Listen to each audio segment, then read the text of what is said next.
Welcome everybody to the Corporate Services and Economic Growth Overview and Scrutiny Committee, Monday the 6th of September. So the first on the agenda, can I have apologies for absence? None received. Okay. Second, we have the minutes of the previous meeting. That's pages 1 and 2. Anything arising from those minutes? Councillor Bainan? Put your microphone on, please. Thanks, Chair. A couple of meetings ago, whistleblowing was discussed, and I think there was going to be a report coming back.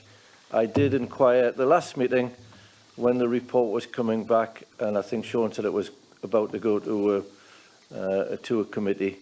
Have we had a reply back or any work back on that yet, please? Okay, Sean, anything on that yet?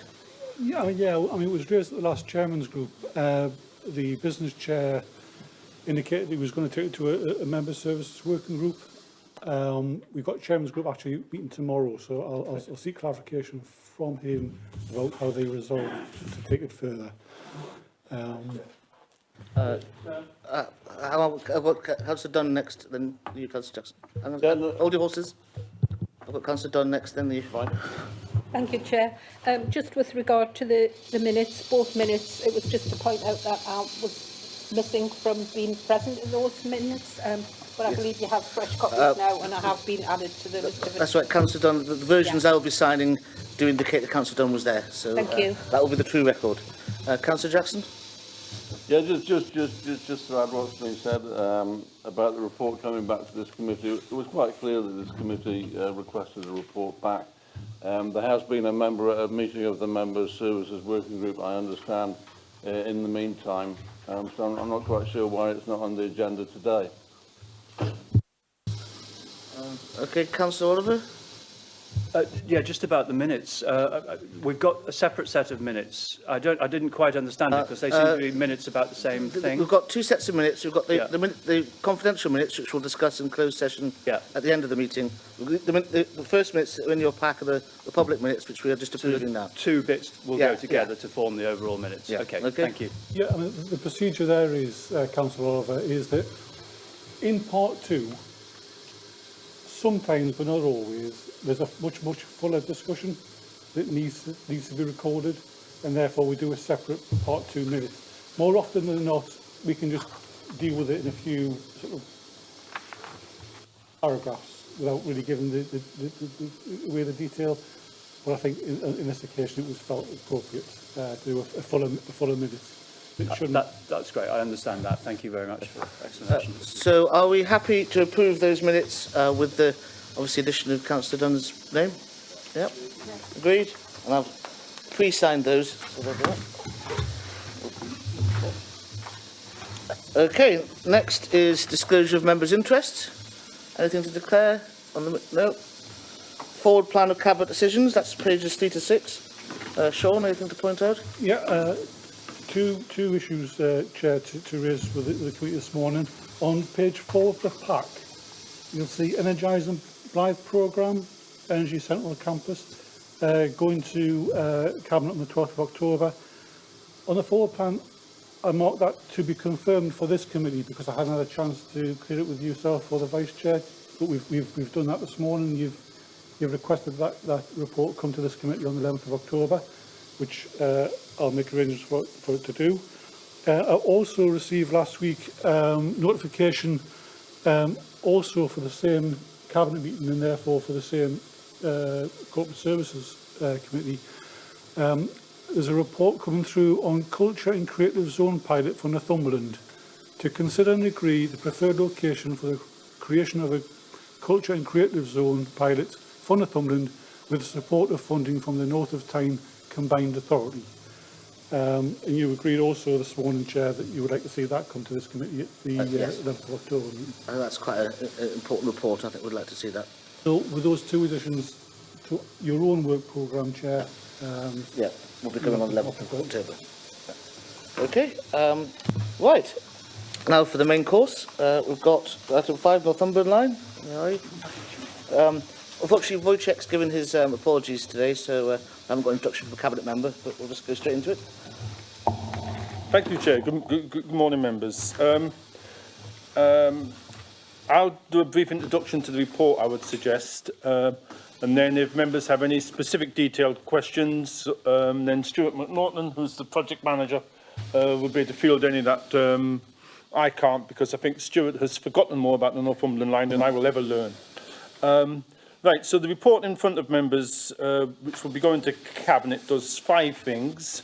It gives a progress update on the report, and progress has been significant. We've appointed Morgan Sindel as the main contractor for the station and structures construction. We have submitted the application for the Transport and Works Act order. This is the order which will give us the powers of compulsory purchase and other powers that we need to actually make this happen. And the public inquiry on that starts in early November. We have submitted all but one of the planning applications for the new stations, and Network Rail themselves have started some preliminary works on the actual track works, etc. So there's been some really good progress. The second thing the report contains is a raft of financial recommendations relating mainly to receipts of external funding and to the various bits of reprofiling in the MTFP which is required. The third thing is it seeks delegation of contract approval to either the head of paid service or the relevant executive director, which would be either myself or Jan Willis, where we need to move on contracts that are within the medium-term financial plan envelope. Fourth, it seeks approval of 2 specific procurement exercises, which are detailed in the report. And then fifth, and perhaps the only item that may be worthy of real discussion or contention, rather, is this a specific recommendation that we do not charge for car parking at the stations for the first 2 years on a trial period, and then we review that. There's a number of reasons why, but we could perhaps bring that out in the discussion, Chair. I'll stop there and give members the chance to quiz Stuart and myself. Okay, thanks, Rick. Before I let you loose on Stuart, is there anything, Stuart, you'd like to, introduction you'd like to make, or? No, Chair, nothing to add. Thanks. All right. Okay. So, Councillor Bainan. Thanks, Chair. Thanks for the report. I think it's great news for the whole of the county. I was asked over the weekend by a couple of people from Blythe, when will the detailed planning be available, i.e. exactly where stations are, bridges over to the stations, etc., access, when will those plans be available? Yeah, so in terms of Bebbside Station, the planning application has been submitted, and I think that will be going to committee, if not October, then November. In terms of Newsham Station, that's the only station that's still, the planning application is still to be submitted. There was a slight delay to that because we have to do some additional flood modelling, so I think that planning application is due to be submitted in the next 2 to 3 weeks. At that point, the detail will be available. That's great, thanks. So people can go, the public can go online and see the details of access to car parks and access to stations. Yeah, all that will be in the planning portal. Great, thank you. One other point, Chair, just on the, if I can, just on the car parking, I think it's an excellent idea to have the free car parking for 2 years. I think you would find that, like you have in Morpeth, where there is charged car parking, people would be parking in streets, surrounding streets, and there's free car parking in the rest of the county. So, I mean, I would like to have it at the station as well if the rail companies would agree to that. But I think it's an excellent idea for at least 2 years to have the free car parking. And the last thing we want is residents who live nearby to be angered by people parking outside the door. So I fully support the free car parking. Okay, thank you, Councillor Bainan. Councillor Dunn. Thank you, Chair. The report mentions that as a working assumption that the car parks will be initially free, but we can take it from this discussion that that will be the case, that there will be. It's not just an assumption. I think in terms of the, my reference to that is the working assumption and all the work we've done today in terms of the demand forecasting, the design has all been predicated on assumption, but if there's a strong view that we should be charging for car parking, then that's something we can look at. Thank you. I mean, the progression of the line is really welcome, and I think it's very important that we just discourage anything that restricts its use or people accessing greener alternatives to the travel arrangements that we've got. In terms of management, what will the review in 2 years consist of, specifically in the context of charging, and who will actually conduct it? So that'll be carried out by my team. We're still to scope out the exact nature of that, but what we would do, I would anticipate, is some detailed surveys of usage of the car park, and that would include surveys of the residential streets around about the station, just to understand if anyone is using those residential streets. And then, depending on the levels of usage throughout the day, across the weekends and what have you, that will inform a decision as to whether, and it can be across all 6 stations, or we could have unique solutions for each individual station, depending on any issues that emerge. That may inform a decision of whether we have short, medium, long stay spaces, or whether we do consider to introduce a charge. So there's a range of options we can look at, but that will be dependent on the information that we collect over the 2 years. Thank you. I've just got one Yeah, final go comment, is that all right? I mean, I think it's important, really important, that we still consider other forms of public transport. I know this is great, but we need to consider the other forms as this progresses, and people need to actually be able to get to the stations, etc. So I think it's vital that the council press ahead with the regional bus service improvement plans. And I'm particularly pleased that the Linemouth corridor, which is my ward, will be the subject to a funding bid for that, because at the minute there is no evening services, and you know there's not much point in having a fantastic rail service if you've still got a 7 p.m. curfew. So you know we've got to tackle it from all those different sides of the argument as well. So I'm really happy that that sort of funding, anything that can help. Yeah, that's important. Obviously, I take it the work is going on about the joined up, the joined up transport of the buses to the train. Yeah, so there's a couple of things there. So the bus service improvement plan, that work is ongoing. I think a key focus of that is to look at, you know, services that go beyond the, you know, the standard 9 till 5 day, you know, services into the evening. Do as best we can. We're engaging with the bus operators to understand how we can best ensure that, you know, easy interchange from bus to rail is facilitated. And also I'd add on to that we have local cycling and walking infrastructure plans that we'll be consulting on in the autumn, and the plans for Ashington, Bedlington and Blythe all have proposed cycling and walking corridors that feed into the proposed stations as well. So that's important. Councillor Oliver, I think that's. Thank you, Chair. When I first became a councillor in 2017, Dr. John Bridge, who used to be the head chairman of the Northern Development Company, sort of grabbed me for a quick coffee and said the most important thing you guys can do in this next 4 years is try and get that railway line between Ashington and Newcastle open in terms of economic development for the county. And so I've just, would like to formally, I mean, it's been a phenomenal effort, and thank you very much to everybody that's been involved. It will be the most transformative project, and to see it, coming to cabinet in the actual sort of meat of it, coming to cabinet at the same time as British Volt are actually starting work on their site is it's wonderful.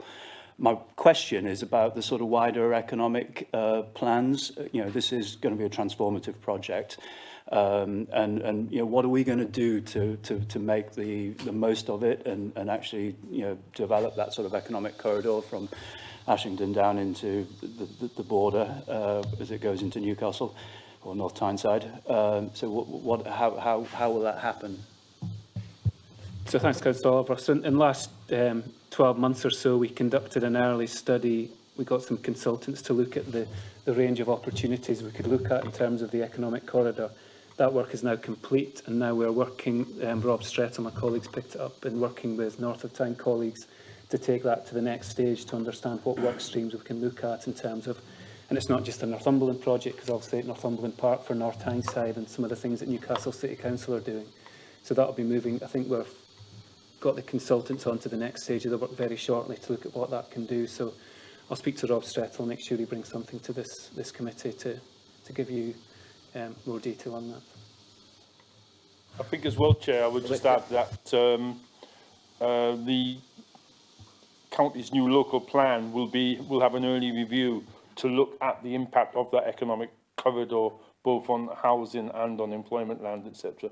And we are submitting a proposal, and I think it's in the CSR bid, for £35 million from government to actually undertake activities in the economic corridor.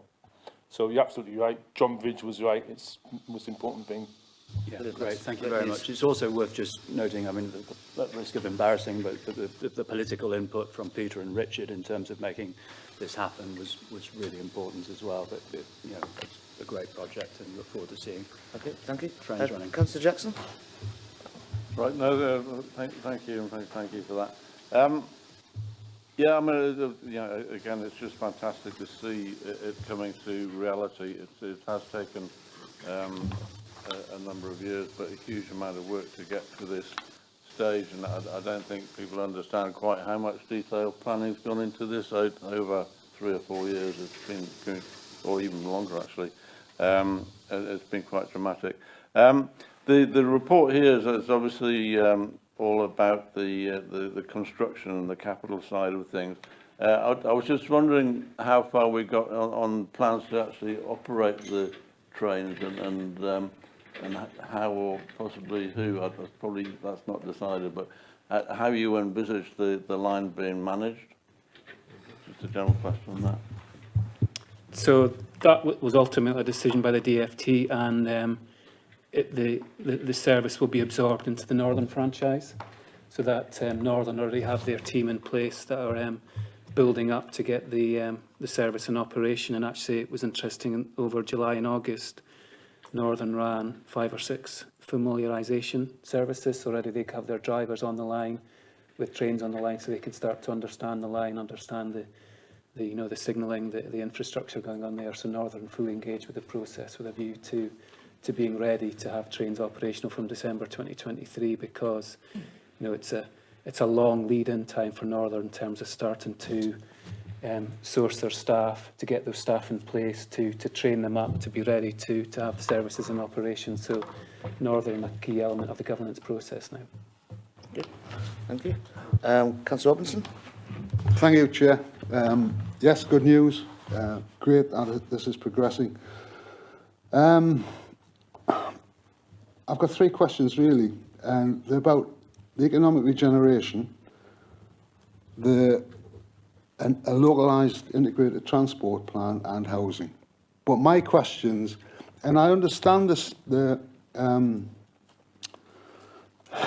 strategy as far as the corridor is concerned, but my questions are about the local area around the stations, because we have, as far as I can see, an opportunity to put a bit of economic development in. We've got an opportunity where bus companies will want to do long routes to get as many passengers on as possible. And for my town, I would like to see an old-fashioned service like the Racebeck going back to get people from the top end of Bedlington down to Bedlington Station, where the train station is going to be. A bus company isn't going to do that, but a community bus service might. And obviously the housing, because at one of the first presentations I was at about this line, it was suggested that there could well be up to 10,000 new houses. Now, we need to know what you think about with regards to housing in the localised areas as well. Not just strategically, but what it means for each little station that serves its own little area and the impact on residents, etc. there. So that was my question. I want to know more about if we're doing work with regards to the very local areas around the stations. Thank you. Rick, do you want to? Yeah, Chair, on the housing, that will be, those local impacts and the wider impacts will be looked at as part of the local plan review, because that's what the planners do. They'll be looking at the impact of this and saying, well, what will the impact on the economy be? Will there be more people moving into Northumberland? So how many more jobs will be required and how many more houses will be required?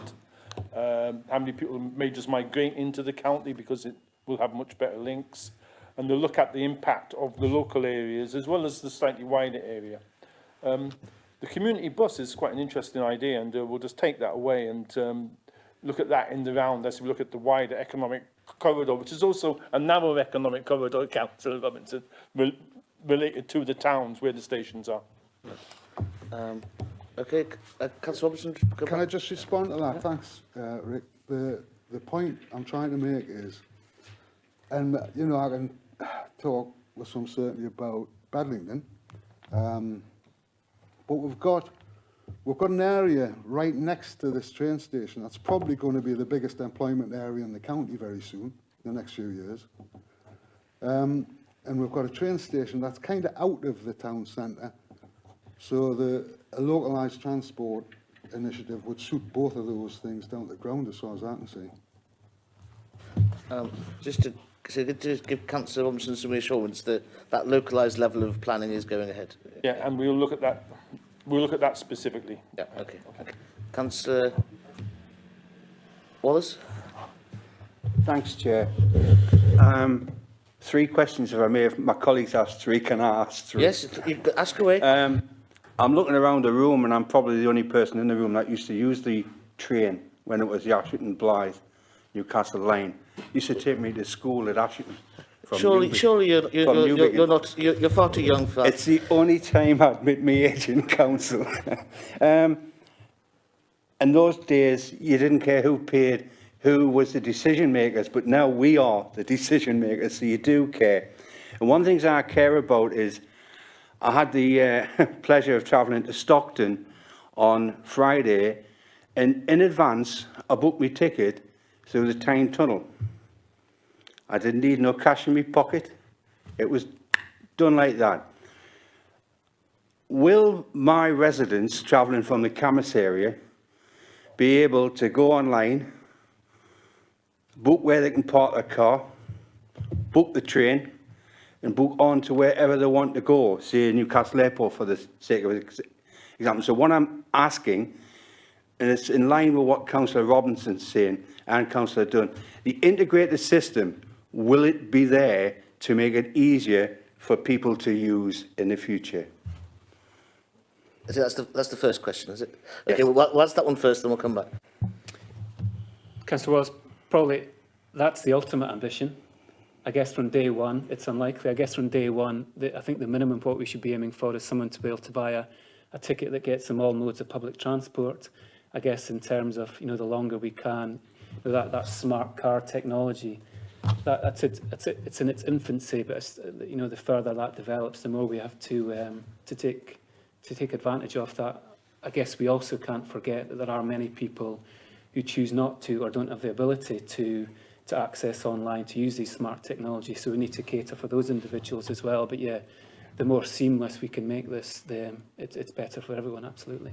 Thank you. The second one... Just to reinforce that, Councillor Wallace, earlier this year, the Joint Transport Committee that represents all the local authorities, which is the Transport Committee statutory, it published its North East Transport Plan. And that has, as one of its key priorities, this whole idea of through ticketing, a single point of contact. So that's being pursued as a regional objective. But as Stuart says, it won't be from day one. Well, thank you. I can say, Chair, as Chairman of NALC, I had the pleasure of inviting Jimmy Driscoll, the Mayor, to our annual general meeting some time ago. And it was one of his aims to see that this is achieved. And I certainly would like to see that done on behalf of my residents. My second one is, I was reading the Journal today, and I've seen the price of houses up to June has gone up 14%. The cost of labour has gone up. Affordable homes, Phil Soderquist will tell you, the sum's almost doubled in cost. I notice in here you're quite specific about your costs up to June. And that's what this report's about, the projected costs. Are they realistic and achievable? That's my question, Chair. Okay, thank you. As things stand, they are, but you're correct. Writ large within the risk register is an element of uncertainty around, you know, future prices, prices and access to things like steel. So that is an ongoing concern that is reflected within the risk register. But as things stand, that's an accurate reflection of where we are. Right. Thank you, Chair. I realise that's as good an answer as you can possibly give at this time of day. My final one's dead simple.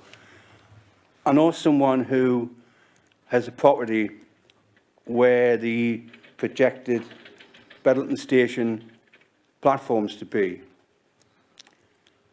Will this serve a compulsory order on his garden so that platform can be built, or will they negotiate in an amiable manner? That sounds a hard question, but my point is we need these platforms, but we don't want to start off on a bad footing with residents and neighbours who've enjoyed their garden for decades. Thank you. Yes, Chair. When any authority exercises its compulsory purchase powers, the legislation requires that it is as a last resort. So we will always seek to negotiate first. And I've been in the CPO where we've just about to sign the order and we've done a deal. So we have to negotiate up to the last minute because people do have rights. There is a process about that. And obviously, we can't talk about individual cases, but there is a process. Right. Councillor Robinson again. Yeah.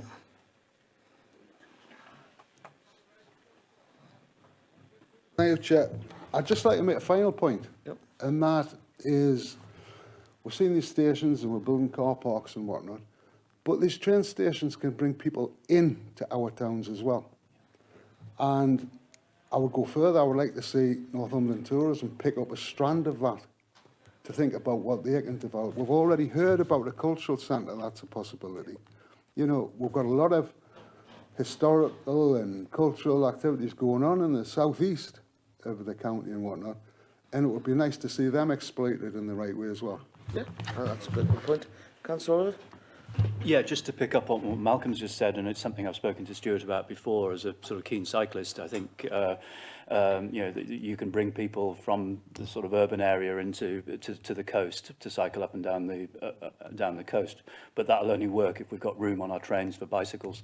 So any opportunity we get, can we please try and persuade the operators to create a bit more space? Because I think most of the small trains that run along our regional lines at the moment only carry 2 bicycles at a time, which often leaves people standing on the platform waiting for the next train, and that's a bit of a problem if it's the last train. Okay. We have a social value work stream, and my colleague Rachel Bateman is leading on that social value work stream. So within that, there's a cultural element as to what we can do. As you know, as Councillor Robertson refers, that's something we're really keen to look at. So that work is ongoing, and we've engaged with the cultural team within Northumberland as well. So that's something we're very keen to do. And also we'd add, given its proximity to Councillor Robinson's area, that the old station buildings on Bedlington platform, they are redundant, and we're working with Network Rail to understand to what the art of the possible is to bring those old buildings back into use. So that could be anything from a local heritage centre to a drop-in area for small-scale employment. So there's a range of options that we're looking at with Network Rail, because those buildings aren't required from a rail perspective, but absolutely we should look to get them back into use. We could look to the regeneration of Morpeth Station as an example of the old building being brought back into use in that way. Councillor Jackson? Yeah, just a very short one, and I think Mr. McNaughton will probably know the answer to this. But there were a whole load of schemes put forward for ex-beaching lines like this one that had been cut in the 1960s nationally. But I haven't heard of any others that are actually going to be brought back into use in the way that we're doing in Northumberland. Are we unique, or we'll just be part of a small handful? Are you aware of other ones that have actually got the nod and the money and the funding for it? I think the other example that seems to be as well advanced as this scheme is down in Oakhampton. I think down in the southwest that seems to be being well received and being well supported. But I think in terms of, in particular, when we got involved with the Project Speed process, spring, early summer last year, this project was really identified by government as something that we're really keen to accelerate. So, yeah, we do seem to be at the forefront of this. So, yeah, quite exciting and well received. So. Okay, Thank you very much. Right, well, I think so. A good discussion there, some good questions. Obviously, we've got the report in front of us. We've got the recommendations to Cabinet. I take it that we support them in their entirety. I think I also get the feeling from the committee that we fully support the 2 years free parking at all the stations. I think we should probably, if we can note that specifically in our report, that we are fully in favour of that solution to Cabinet, so they're aware that we've considered it. Right, okay, we're happy to agree? All in favour? Yeah, great. Right, that's next on the agenda. We have the work programme. That's 17 to 20. For your information. Yeah, Chair, I mean, also I touched on the work programme earlier when I talked about the forward plan.